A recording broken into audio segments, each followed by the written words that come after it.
ಸಾವಿಗೆ ಯಾವುದೋ ಕೊಬ್ಬಿದ ಕರಡಿಯೊಂದಿಗೆ ಈ ಸಿಂಹ ಕಾಳಗವನ್ನು ಮಾಡಿದೆ. ತತ್ಪರಿಣಾಮವಾಗಿ ಈ ಸಾವು ಸವರಿಸಿದೆ. ಹೇಳಿ ಕೇಳಿ ಸಿಂಹ ಕಾಡಿಗೆಲ್ಲ ರಾಜ. ಸಿಂಹದ ಮರಿಯ ಗರ್ಜನೆಯನ್ನು ಕೇಳಿದರೆ ಸಾಕು ಆನೆಗಳು ಕೂಡ ಬೆದರಿ ಓಡುತ್ತವೆ. ಅಂತಲ್ಲಿ ಕರಡಿಯೊಂದು ಕೇಸರಿಯೊಳಗೆ ಕಾಳಗವನ್ನು ಮಾಡಿದ್ದೆ. ಅದ್ಭುತವಾದ ಕರಡಿಗಳು. ಏನೇ ಇರಲಿ, ಸಿಂಹವನ್ನು ಕೊಂದಂತಹ ಈ ಕರಡಿಯ ರೋಮಗಳನ್ನು ಅಭಿಲಕ್ಷಿಸಿ ಮತ್ತೆ ಬಲ್ಲೂಕನ ಪದಚಿಹ್ನೆಯನ್ನು ಅಭಿಲಕ್ಷಿಸಿ ಆ ದಿವ್ಯ ಮಣಿಯನ್ನು ಹುಡುಕುತ್ತಾ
ಅದರೊಳಗೆ ದಿವ್ಯ ಪ್ರಭೆ, ಸೂರ್ಯನ ಕಾಂತಿಯನ್ನು ಧಿಕ್ಕರಿಸುವಂತಹ ಪ್ರಭೆ. ಪ್ರಸ್ತುತ ಈ ಪ್ರಪಂಚದಲ್ಲಿ ಸಮಂತಕ ರತ್ನಕ್ಕಲ್ಲದೆ ಅನ್ಯ ಮಣಿಗೆ ಇರುವುದಕ್ಕೆ ಸಾಧ್ಯವಿಲ್ಲ ಎಂದು ಗ್ರಹಿಸಿದಂತಹ ನಾನು ನನ್ನ ಒಡನಾಡಿಗಳನ್ನು ಹೊರಗೇ ನಿಲ್ಲಿಸಿ ಕವಿಯ ಒಳಗೆ ಪ್ರವೇಶ ಮಾಡಿದ್ದೇನೆ. ಚೆಂದುಳ್ಳಿ ಚೆಲುವೆಯುವುದರು ತೊಟ್ಟಿಲಲ್ಲಿ ಮಗುವನ್ನಿಟ್ಟು ತೂಗುತ್ತಾ ಜೋಗುಳದ ಹಾಡನ್ನು ಹಾಡುತ್ತಾ ಇದ್ದಾರೆ.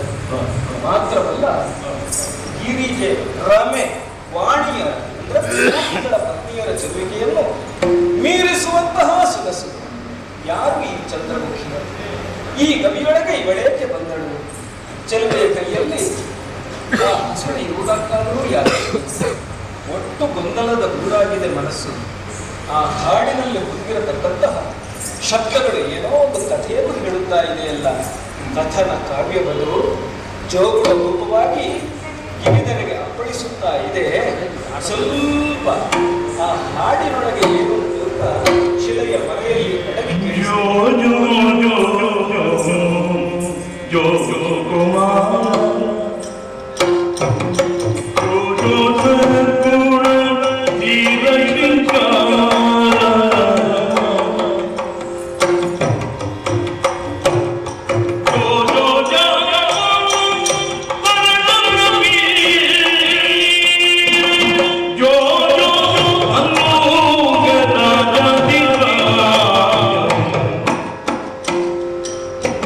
Sandiya ki gajaba, ke taniya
ಕಾರಣ ಅವರೊಂದಿಗೆ ಹೊರಗೆ ಅವರೊಂದಿಗೆ ಮುಖಾಮುಖಿಯಾಗಬೇಕು.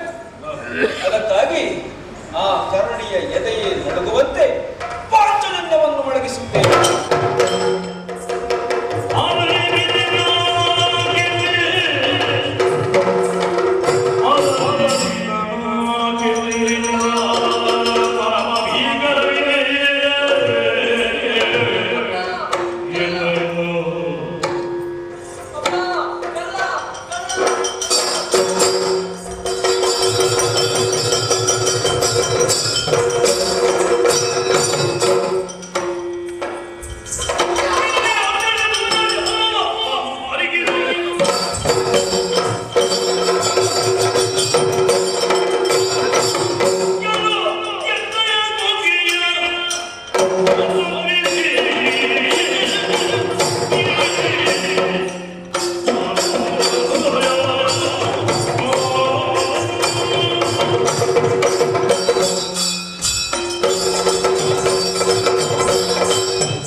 ಬಹಳ ಸಂಶಯ ಮೂಡಿತು ನನಗೆ.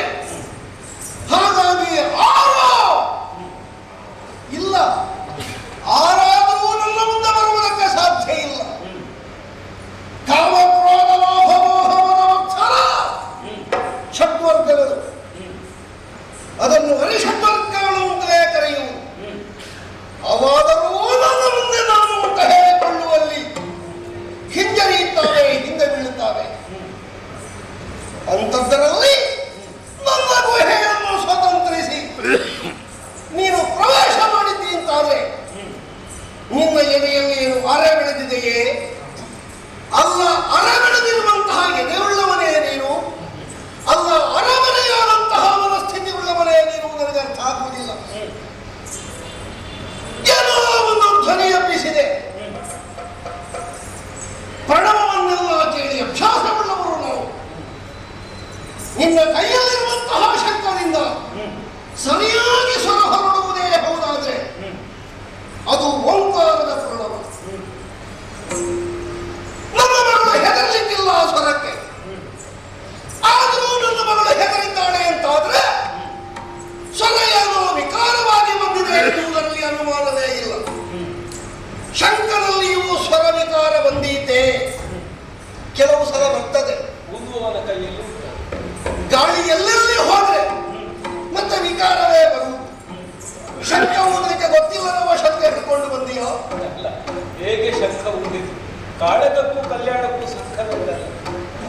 ಏಕೋ ಹೌದು, ಇಲ್ಲಿಯೇ ಗಂಜ ಉಂಟು. ಹೋಗಿದೆ. ಮಗಳು ಜೋಗುಳವನ್ನು ಹಾಡುತ್ತಾ ಇದ್ರು. ಆ ಸ್ವರಕ್ಕೆ ಮೈಯೆಲ್ಲ ಕಿವಿಯಾಗಿ ಹಾಗೆ ಬಂಡೆಗೆ ಹೊರಗಿದ್ದೆ ನಾನು ಕೂಡ ಹಾಗೆ ಎಂದದು. ಹಾಗೆ ಹಾಡನ್ನು ಕೇಳಿದೀಯ? ಶಾಸ್ತ್ರೀಯ ಸಂಗೀತಕ್ಕಿಂತಲೂ ಅಮ್ಮನ ಹಾಡಿನ ಜೋಗುಳ ಇದೆಯಲ್ಲ, ಜೋಗು ವಿಶೇಷವೇ. ನಿನಗೆ ರುಚಿ ಉಂಟಾ? ನಿನಗೆ ರುಚಿ ಶುದ್ಧ ಉಂಟಾ? ತಾಯಂದಿರ ಬಾಯಲ್ಲಿ ಕೇಳಿದ್ದೇನೆ. ಕೇಳಿದ್ದಿ ನೀನು, ಆದ್ರೆ ಹಾಡು ಮಾಡಿದೆಯಲ್ಲ. ಅದನ್ನು ಅನುಭವಿಸಿದ್ದೆ. ಕೇಳಿದವನೇ ಹೆದರಬೇಕು ಎನ್ನುವ ಹಾಗೆ ನೀನೊಬ್ಬ ಕಳ್ಳನ ಹಾಗೆ ಕಾಣಿಸಿಕೊಂಡೆಯಲ್ಲ. ನನ್ನ ಪ್ರಶ್ನೆಗೆ ಸಮರ್ಪಕವಾದ ಉತ್ತರವನ್ನು ಕೊಡು. ಯಾರು ನೀನು? ಎಲ್ಲಿಂದ ಬಂದೆ? ಏನು ಹೆಸರು? ಯಾರ ಕೆಲಸ?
ನನ್ನ ಅಪ್ಪನ ಹೆಸರು ವಸುದೇವ, ಓಹೋ, ಅಮ್ಮನ ಹೆಸರು ದೇವಕಿ. ಓ, ನನ್ನ ಮನೆ ಇರುವುದು ಓ, ಸಾಗರದಲ್ಲಿ, ಹೊಸ ನಗರ. ನೀ ಸಾಗರದವನ? ಅಲ್ಲಿಗೆ ದ್ವಾರಕೆ ಅಂತ ಹೆಸರು. ಮೊದಲು ಹೊಸ ನಗರ ಆಗಿದ್ದು, ಈಗ ಬೇರೆ ಆಗಿದ್ದು ಹಳೆ ನಗರ ಆಗಿದೆ. ಕಾಲ ತುಂಬ ಆಯ್ತಲ್ಲ. ನನ್ನ ಹೆಸರು ಹೊಸ ನಗರ ಅಂತ ಇಟ್ಟದ್ಯಾವ? ಕರ್ಮತ್ತು ಊರಿನವರಲ್ಲ, ಹೊಸ ನಗರ. ಹೊಸ ಯಾವ ಊರಿನವರು? ನೋಡಿದವರು ನಮ್ಮ ಊರಿನವರು, ನಮ್ಮ ಒಟ್ಟಿಗೆ ಇರುವವರು. ಈಗ ಹಳೆ ನಗರ ಅಂತ ಮಾಡಿದ್ಯಾರು? ಅದು ಆದದ್ದು, ಮಾಡಿದ್ದಲ್ಲ. ಆದದ್ದು ಯಾರ ಕಣ್ಣಿಗೆ? ಅವರ ಕಣ್ಣಿಗೆ. ನೀವು ಹೇಳಿಕೊಂಡದಕ್ಕೆ ನಾವು ಹೊಡೆ ನೋಡುವವರ ಕಣ್ಣಿಗೆ. ಬಿಟ್ಟು ಬಿಡು. ಏನೇ ಇರಲಿ, ನನ್ನ ಹೆಸರೇನು ಗೊತ್ತುಂಟ? ನಾನು ಬಹಳ ಹೆಸರುವಾಸಿ. ಹೌದಾ? ಅದು ಗೊತ್ತಿಲ್ಲ ನಿಮಗೆ? ಅದರಲ್ಲಿ ಎರಡು ಏನು? ಹೆಸರೇ ವಾಸಿ, ವಾಸಿ ಹೆಸರು. ನಿನಗೆ ವಾಸಿಗಾಗಿ ಹೆಸರು? ಹೆಸರೇ ವಾಸಿಯಲ್ಲ, ವಾಸಿ ಹೆಸರು ಅಲ್ಲ. ಮತ್ತೆ ಹೆಸರು ವಾಸಿ ಅಷ್ಟಾಗ್ಲೇ ಅರ್ಥ ಆಗ್ತದೆ ಅದು ಏನು ಅಂತ. ನನ್ನ ಹೆಸರು ಕೃಷ್ಣ, ಕೃಷ್ಣ, ಶ್ರೀಕೃಷ್ಣ ಅಂತ. ಮೂರು ಹೆಸರು ಉಂಟು ನಿನಗೆ? ಅಲ್ಲ, ಕೃಷ್ಣ ಅಂತ ಕರೆಯುವುದೆಲ್ಲರು. ಕೆಲವರು ಶ್ರೀಕೃಷ್ಣ ಅಂತ ಕರೆಯುತ್ತಾರೆ, ಕೆಲವರು ಅಕ್ಕರೆಯಿಂದ ಕೃಷ್ಣ ಅಂತ ಕರೆಯುತ್ತಾರೆ. ಎಲ್ಲಿದ್ದಾರೆ? ನಿನಗೆ ಹೆಸರಿಟ್ಟದ್ದು ಯಾರು ಹೆಚ್ಚಾಗಿ ಅಪ್ಪ ಅಮ್ಮದ್ದಾರೆ. ನನಗೆ ಮಾತ್ರ ಕಂಡವರೆಲ್ಲ ಹೆಸರಿಟ್ಟಿದ್ದಾರೆ. ಹೋಗ್ಲಿ ಬಿಡು. ಅದು ಅಪ್ಪ ಅಮ್ಮ ಸರಿ ಇಲ್ಲದೆ ಇದ್ರೆ, ಒಂದಕ್ಕಿಂತ ಹೆಚ್ಚು ಅಪ್ಪ ಅಮ್ಮ ಇದ್ರೆ ಇದ್ದವರೆಲ್ಲ ಹೆಸರಿಡುವುದೇ. ಹಾಗಲ್ಲ, ಅಕ್ಕರೆಯಿಂದ ಇಡುವ ಕ್ರಮ ಉಂಟು, ಕೊಂಡಾಟದಿಂದ ಕರೆದದ್ದು. ಈಗ ನಾನು ಒಂದದ್ದು ಯಾಕೆ ಗೊತ್ತುಂಟ? ಯಾಕೆ? ಆ ತೊಟ್ಟಿಲ ಹೊರಿಗೆ ಬಂಧಿಸಲ್ಪಟ್ಟಿದೆಯಲ್ಲ, ಹೌದು, ದಿವ್ಯ ಸಮಂತಕ ರತ್ನ ಅದು ನನ್ನದು. ಕೊಡು ಕೊಡು.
ಯಜಮಾನನಾದವ ವೃತ್ತಿಯನ ಮನೆಯಲ್ಲಿದ್ದ ವಸ್ತುವನ್ನು ಬಂದು ಅದನ್ನು ನನ್ನದು ಕೊಡು.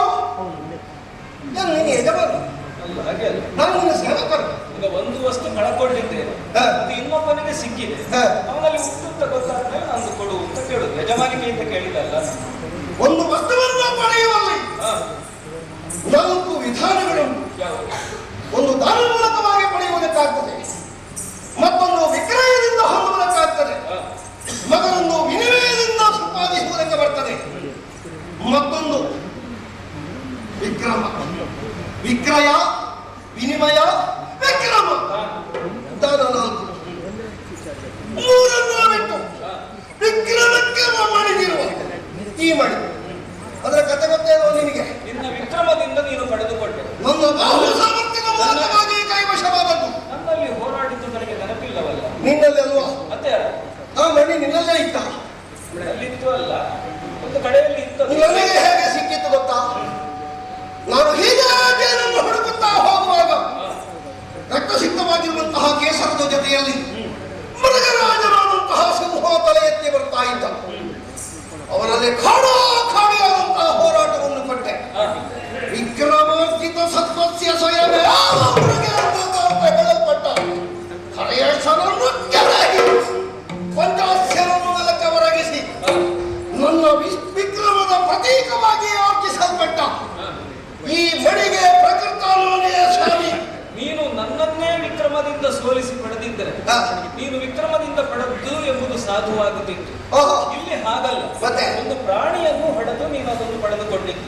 ನಾನು ಪಡೆದದ್ದು ಪ್ರಾಣಿಯನ್ನು ಹೊಡೆದದ್ದು.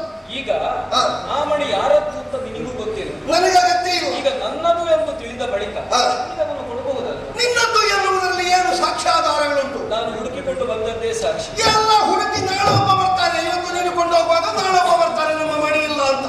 ಹಾಗೆ ಬರುವವರು ಮೊದಲೇ ಬರಬೇಕಿತ್ತು. ಪ್ರಥಮತಃ ನಾನು ಬಂದಿದ್ದೇನೆ, ಯಾಕೆಂದ್ರೆ ಮಣಿಯನ್ನು ಹುಡುಕುವ ಉದ್ದೇಶ ನನಗೇ ಇತ್ತು. ಅದು ನೀನು ಹೇಳುವುದು, ಅದನ್ನು ನಾನು ಒಪ್ಪಬೇಕು ಅಂತ ಇಲ್ಲ.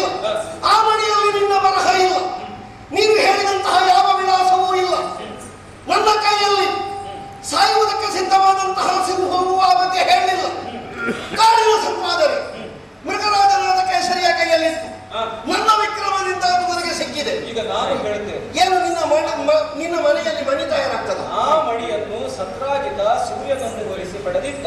ಇರಬಹುದು, ಅವನ ಕೈಯಲ್ಲೇ ಇತ್ತು. ಇರಬಹುದು. ನನ್ನ ಪ್ರವೇಶ ಇಲ್ಲಿ ಯಾಕಾಯಿತು ಗೊತ್ತು? ಯಾಕೆ? ಆ ಮಣಿಯನ್ನು ಸೂರೆಗೊಳ್ಳುವುದಕ್ಕೆ ಅಲ್ಲ, ಮತ್ತೆ ಮಣಿಯಿಂದ ನನಗೆ ಅಪವಾದ ಬಂದಿದೆ. ಆಹಾ. ಅದನ್ನು ತೊಡೆಯೋದಕ್ಕಾಗಿ ಹೇ.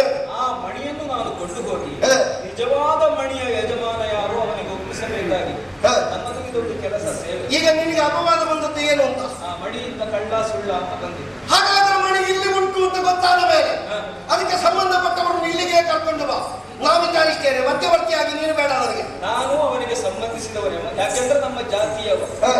ಆ ಅರಸನಿಗೆ ನಾನು ಒಂದು ಸೇವೆ ಮಾಡುವ ಬದಲಾಗಿ ನಾನು ಒಬ್ಬ ಸಮಾಜ ಸೇವಕ, ಹಾ. ಲೋಕದ ಹಿತಕ್ಕಾಗಿ ದುಡಿಯುವ. ಹೇ.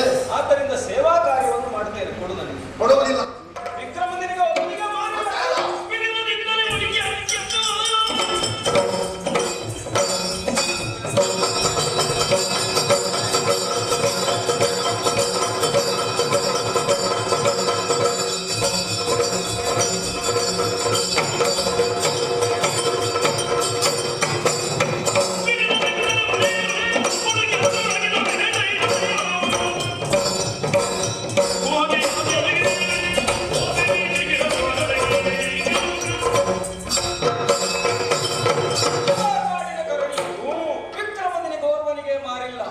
ನಿನ್ನನ್ನು ಹೊಡೆದು ಪಡೆದು ಆ ಮಣಿಯನ್ನು ಸೆಳೆದೊಯ್ಯುವಾಗ ಯಾರು ನನ್ನನ್ನು ತಡೆಯುವರು?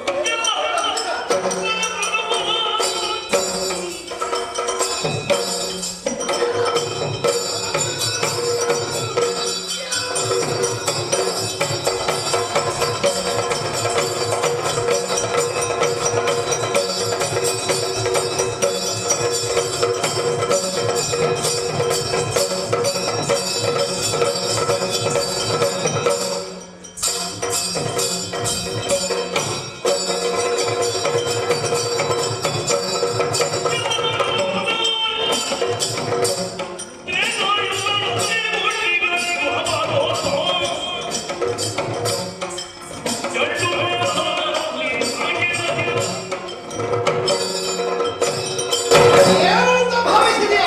ಬಡ ಮುದವೇ, ಏನು ಮಾಡಬಲ್ಲೆ?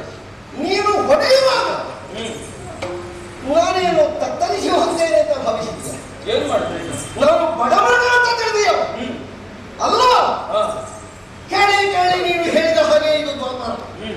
ದ್ವಾಪರದಲ್ಲಿ ಹುಟ್ಟಿದ ಜಳ್ಳು ಮಾನವನೇ. ನಾನು ಯಾವ ಕಾಲದವ ಗೊತ್ತೇನು? ಯಾರು?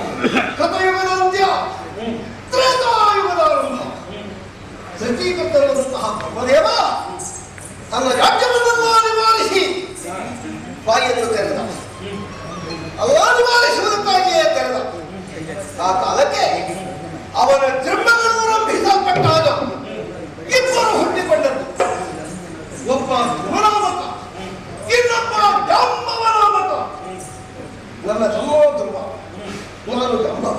ಈಗ ನೀನೇ ಜಾಂಬವ ಎನ್ನುವುದಕ್ಕೆ ಆಧಾರ ಏನು?